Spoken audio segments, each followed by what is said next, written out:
ನಿರಂತರ ಸುದ್ದಿಗಳಿಗೆ ಸಬ್ಸ್ಕ್ರೈಬ್ ಮಾಡಿ ನಮ್ಮ ಚಾನೆಲ್. ಈ ಬೆಲ್ ಐಕಾನ್ ನ ಪ್ರೆಸ್ ಮಾಡಿ ತಾಜಾ ಸುದ್ದಿಗಳನ್ನ ಪಡೀರಿ.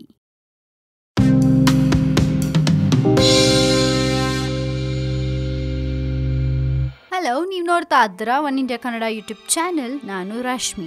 ದುಬಾರಿ ಭಾಗ್ಯ ಕೊಟ್ಟ ಸಿದ್ದರಾಮಯ್ಯ, ದುಡ್ಡಿದ್ದವ್ರಿಗಷ್ಟೇ ಇನ್ಮುಂದೆ ಉನ್ನತ ಶಿಕ್ಷಣ. ಹೌದು, ಸಿದ್ದರಾಮಯ್ಯ ಸರ್ಕಾರ ಮಧ್ಯಮ ವರ್ಗದ ಪೋಷಕರ ಕನಸಿಗೆ ಬೆಂಕಿ ಹಾಕಿದೆ. ಖಾಸಗಿ ಮೆಡಿಕಲ್ ಕಾಲೇಜು ಲಾಬಿಗೆ ಮಣಿದಿರುವ ಸರ್ಕಾರ ವೈದ್ಯಕೀಯ ಮತ್ತು ದಂತ ವೈದ್ಯಕೀಯ ಕೋರ್ಸ್ಗಳ ಶುಲ್ಕವನ್ನ 10% ಏರಿಕೆ ಮಾಡಿದೆ. ಈ ಮೂಲಕ ಬಡ ವಿದ್ಯಾರ್ಥಿಗಳ ಪಾಲಿಗೆ ವೈದ್ಯಕೀಯ ಶಿಕ್ಷಣ ಕೋರ್ಸ್ ಎಟುಕದಂತೆ ಮಾಡಿದೆ. ಇನ್ಮುಂದೆ ಕರ್ನಾಟಕದಲ್ಲಿ ಉಳ್ಳವರು ಮಾತ್ರ ಉನ್ನತ ಶಿಕ್ಷಣ ಪಡಿಬೇಕು ಅನ್ನುವ ಪಾಲಿಸಿಗೆ ಮೊರೆ ಹೋಗಿದೆ ಕಾಂಗ್ರೆಸ್ ಸರ್ಕಾರ. ಕಳೆದ ವರ್ಷ 20% ಶುಲ್ಕ ಹೆಚ್ಚಳ ಮಾಡಿದ್ದ ಸರ್ಕಾರ ಈ ವರ್ಷ ಮತ್ತೆ 10% ಶುಲ್ಕವನ್ನ ಹೆಚ್ಚಿಸಿದೆ. ಅಲ್ಲಿಗೆ ಸರ್ಕಾರ ಖಾಸಗಿ ಮೆಡಿಕಲ್ ಕಾಲೇಜು ಆಡಳಿತ ಮಂಡಳಿ ಮುಂದೆ ಮಂಡಿಯೂರಿದೆ ಅನ್ನೋದು ಸ್ಪಷ್ಟವಾಯಿತು. ಬಡವರಿಗೆ ಭಾಗ್ಯಗಳನ್ನ ಕೊಟ್ಟು ಸುದ್ದಿಯಾದ ಸಿದ್ದರಾಮಯ್ಯ ಇದೀಗ ಬಡವರ ಮಕ್ಕಳ ಕೈಯಿಂದ ವೈದ್ಯಕೀಯ ಶಿಕ್ಷಣವನ್ನ ಕಸಿದುಕೊಂಡಿರೋದು ದುರಂತಾನೇ ಸರಿ. ಸಿದ್ದರಾಮಯ್ಯನವರು SC/ST ವಿದ್ಯಾರ್ಥಿಗಳಾಗಿರ್ಬೋದು ಅಥವಾ ಯಾರಿಗೆ ಆಗಿರ್ಬೋದು ಒಳ್ಳೆ ಫೆಸಿಲಿಟೀಸ್ ಗಳನ್ನ ಕೊಡ್ತಾರೆ. ಹಾಗೆ ತುಂಬಾ ಜನ ಬಡ ವಿದ್ಯಾರ್ಥಿಗಳಿಗೂ ಒಳ್ಳೆ ಫೆಸಿಲಿಟೀಸ್ ಅನ್ನು ಕೊಡ್ತಾರೆ. ಆದ್ರೆ ಈ ಸರಿ ಸಿದ್ದರಾಮಯ್ಯನವರು ಯಾಕೆ ಹೀಗ್ ಮಾಡಿದ್ರು ಅಂತ ಅರ್ಥ ಆಗ್ತಾ ಇಲ್ಲ. ಪಾಪ ಬಡ ವಿದ್ಯಾರ್ಥಿಗಳು ಮೆಡಿಕಲ್ ಕೋರ್ಸ್ ಮಾಡ್ಬೇಕು ಅಂತ ಆಸೆ ಪಟ್ಕೊಳ್ಳೋರ್ಗೆಲ್ಲ